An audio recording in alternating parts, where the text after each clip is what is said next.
মূলো শাক অনেকে খেতে চায় না বন্ধুরা, কিন্তু মূলো শাক ঠিকমতো রান্না করলে দারুণ টেস্টি লাগে। এই যে নিয়ে এসছে 1 কিলো মূলো শাক। এটাকে সুন্দর করে এই যে এইভাবে ভেঙে নেব, দিয়ে সুন্দর করে ধুয়ে পরিষ্কার করে নেব।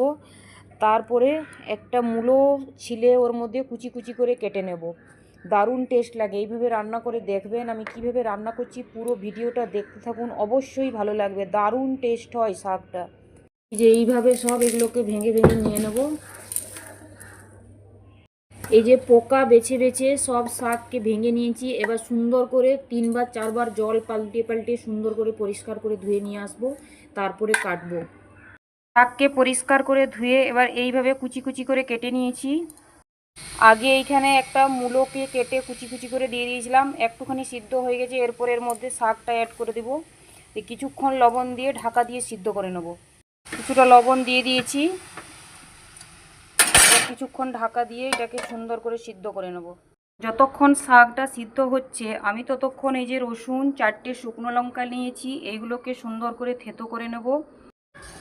এই যে আমার শাক সিদ্ধ হয়ে এসছে, জলটা শুকিয়ে গেলেই নামিয়ে রেখে তারপরে আবার ভাজবো। জলটা শুকিয়ে গেছিলো, এই যে থালার মধ্যে নামিয়ে রেখে দিয়েছি আর সুন্দরভাবে সিদ্ধ হয়ে গেছে। এবার এই যে এটা থেতো করে নিয়েছি, থেতো করে দিলে শাকের মধ্যে ফ্লেভারটা ভালো আসে। এই যে কড়াইয়ের মধ্যে এবার দিয়ে দেবো, কিছুক্ষণ নাড়াচাড়া করে ভেজে নেব।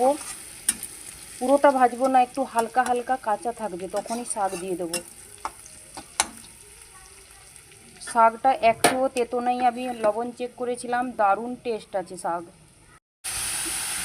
এইভাবে কিছুক্ষণ নাড়াচাড়া করে সুন্দর করে ভেজে নেব। দারুণ টেস্ট হয় এইভাবে রান্না করলে। অবশ্যই একবার এইভাবে রান্না করে দেখবেন, তারপরে আমাকে কমেন্ট করবেন যে মূলো শাক খেতে কতটা টেস্টি হয়।